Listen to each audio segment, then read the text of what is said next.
South America, 1972. Air Force Flight 571 from Uruguay carrying 45 passengers crashes into the Andes Mountains. Nearly 30 survived the initial crash, though some fell victim to injuries and a later deadly avalanche. The survivors, including members of a rugby team, had little food and no source of heat in the harsh conditions. Faced with certain death from starvation, they were soon forced to make the ultimate decision. They fed on their fellow passengers preserved in the snow, many of whom were friends and classmates. This nightmarish ordeal stretched over 2 months before 2 of the men miraculously reached a remote village, and the last of the 16 survivors were finally rescued. A Wendigo is a malevolent spirit, literally brought into life through what we consider one of the most ultimate acts of evil, cannibalism. They have been part and parcel of Native American culture since time immemorial.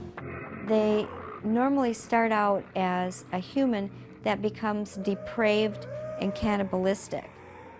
And those cannibalistic tendencies make it turn into this monster. The Wendigo is insatiable. It wants flesh, it wants blood. It is never satisfied with the amount of what it can eat. All of its descriptions emphasize its monstrosity, its deviation from mankind. It can literally move between time and space to be where its victims are. And so when the Wendigo has its sights on you as a victim, there is no escape.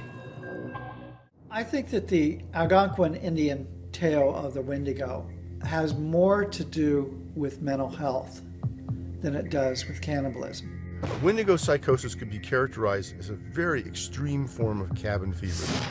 Typically what happens in a Wendigo psychosis is somebody is trapped or isolated with other people for very, very long periods of time.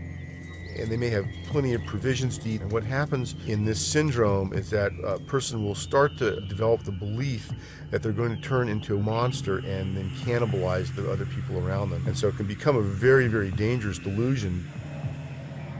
We can think of the Wendigo psychosis as a form of compulsion, and they believe that once they eat the human flesh that they're always going to want to eat it, they'll never get enough. And in a way, this can be similar to a syndrome such as drug addiction.